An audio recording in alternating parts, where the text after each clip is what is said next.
श्रीकांत जी घर की पार्किंग से कार निकाल रहे थे। तभी समीर की मम्मी रीता ने जल्दी से कहा, रीता, समीर चलो, जल्दी से कार में बैठो। बेटा, धूप बहुत तेज है। समीर, ठीक है मम्मी, मुझे तो आपसे भी ज्यादा जल्दी है। पापा को कभी कभी तो टाइम मिलता है कहीं घुमाने का। तीनों कार में बैठकर घूमने के लिए चल देते हैं। कार्यक्रम पहले से तय था।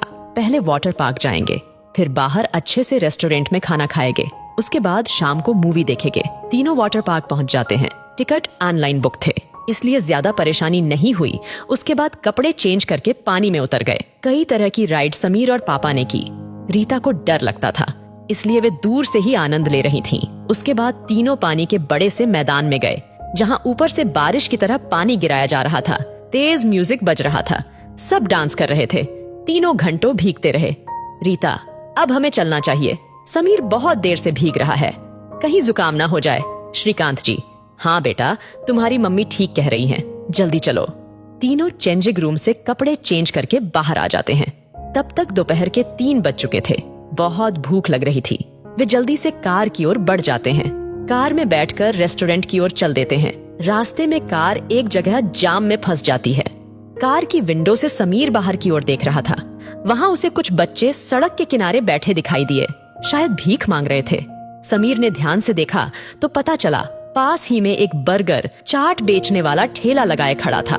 समीर ध्यान से उन बच्चों को देख रहा था। उसने देखा एक उसकी ही उम्र का बच्चा, जिसकी गोद में एक छोटी सी बच्ची थी।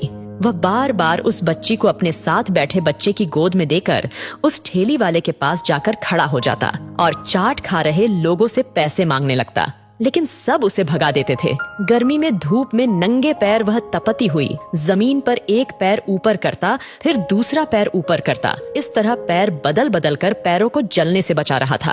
कुछ देर बाद वह वापस आता, उस बच्ची को वापस गोद में लेता, शायद वो उसकी बहन थी, फिर उसे बहलाता, लेकिन बच्ची रो रो कर मचल रही थी। किसी तरह उसे शांत करके वह फिर से वहीं जाकर खड़ा हो जाता। समीर को उस लड़के पर बहुत तरस आ रहा था।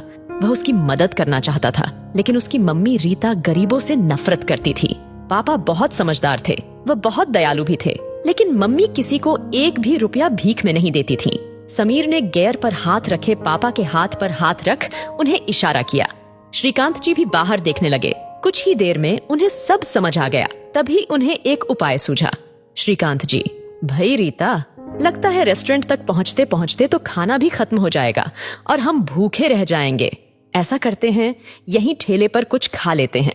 रीता, आप भी कमाल करते हो। ये लोग कितने गंदे होते हैं, इनके हाथ का खाना कैसे खा सकते हैं? कुछ देर की बात है, अभी जाम खुल जाएगा। समीर, मम्मी, कुछ नहीं होता, ये लोग भी अच्छे होते हैं।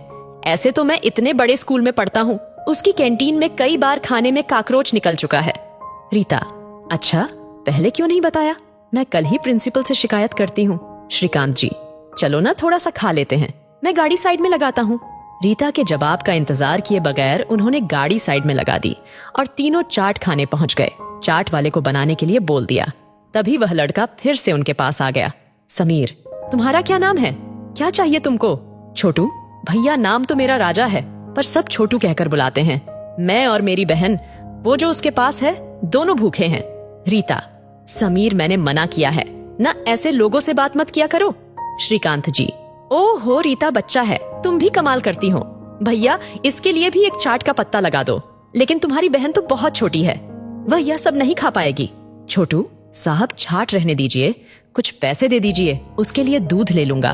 बोतल मेरे पास है। श्रीकांत जी, लेकिन यहाँ तो कोई दुकान नहीं है। छोटू साहब, वो सड़क के उस पार सामने की गली में है। श्रीकांत जी ने उसे 20 रुपये दिए। वो 20 रुपये लेकर उस बच्चे के पास गया जिसने उसकी बहन को गोद में ले रखा था। उसे बोतल लेकर तेजी से सड़क पार करने लगा। बिना अपनी जान की परवाह किए वह दूसरी ओर पहुंच गया। वहां एक चाय वाला चाय बना रहा था। उससे 10 रुपये का दूध बोतल में डलवा लिया। फिर बोतल को हिलाता हुआ, जिससे चीनी मिल जाए, वह अपनी बहन के पास आया और उसे अपनी गोद में लेकर दूध पिलाने लगा। इधर चाट भी बनकर तैयार थी। श्रीकांत जी, रीता और समीर तीनों चाट खा रहे थे। फिर श्रीकांत जी ने चाट वाले से एक पत्ता और बनवा लिया। अपनी चाट खत्म करके वो पत्ता लेकर छोटू के पास पहुंच गए। श्रीकांत जी का इशारा पाकर समीर ने उस लड़के से कहा, समीर भाई, अपनी बहन को इसे दे दो और तुम चाट खा लो। तुम भी तो भूखे होगे। छोटू ने अपने साथ वाले लड़के से कहा। छोटू चल आधा तू खा ले, भैया मेरी बहन को संभालने के चक्कर में ये भी भीख नहीं मांग पाया। आधा ये खा लेगा और आधा मैं। श्रीकांत जी बहुत नेक विचार हैं, तुम्हारे ये पूरा इसे दे दो, मैं तुम्हारे लिए दूसरा पत्ता बनवाता हूँ। रीता दूर छाट वाले के पास खड़ी छाट खाते हुए दोनों को गुस्से से देख रही थी।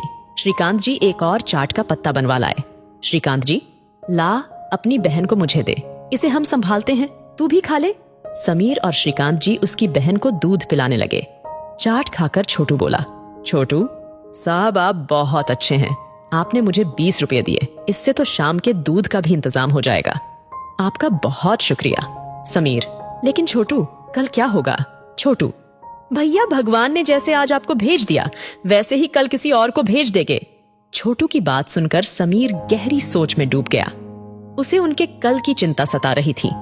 श्रीकांत जी ये सब देखकर बोले, श्रीकांत जी तुम्हारा कोई नहीं है, माता पिता कहाँ हैं तुम्हारे? छोटू साहब अभी तो कोई नहीं है, मेरे पिता हमें छोड़कर चले गए, 1 साल पहले माँ मर गई। समीर पापा आज की पार्टी कैंसिल करके हम इनकी मदद कर सकते हैं क्या? श्रीकांत जी को अपने बेटे पर बहुत गर्व महसूस हो रहा था। तभी वहां रीता आ गई। श्रीकांत जी ने उसे सारी बात बताई। पहले तो वह नहीं मानी, लेकिन पति और बेटे की जिद के आगे उसे झुकना पड़ा।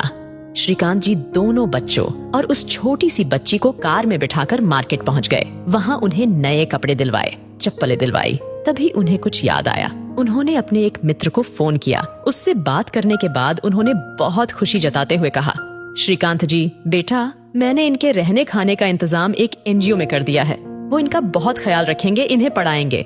समीर लेकिन वहां तो बहुत खर्चा लगेगा। श्रीकांत जी नहीं बेटा, वे सरकार से मदद लेते हैं, फिर कुछ लोग दान भी कर जाते हैं।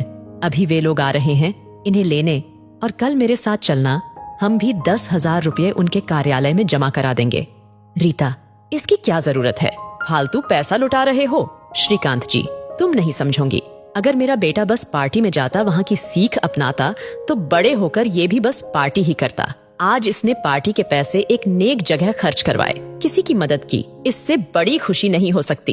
कुछ ही देर में गाड़ी आ गई। श्रीकांत जी बेटा चिंता मत करना, वहां तुम बहुत अच्छे से रहोगे, हम तुमसे मिलने आते रहेंगे। यह देखकर छोटू की आंखों से आंसू बह रहे थे। उसने श्रीकांत जी के पैर छू लिए। छोटू साहब आप भगवान हो, मेरी बहन की जिंदगी आपने बचा ली, यह दिन पर दिन कमजोर होती जा रही थी। श्रीकांत जी मैंने सब इंतजाम कर दिया है, वहाँ तुम्हारा पूरा चेकअप होगा, पौष्टिक खाना और दूध मिलेगा। तीनों गाड़ी में बैठकर चले गए। रीता मुझे माफ कर दो, मैं गरीबों से नफरत करती थी, लेकिन मेरे बेटे और आपने ने मेरी आंखें खोल दी। आज से मैं भी सबकी मदद के लिए तैयार रहूंगी। श्रीकांत जी ये तो बहुत खुशी की बात है, चलो अब खाना तो हो गया, क्यों ना आइसक्रीम खाई जाए। यह सुनकर तीनों हंसने लगे।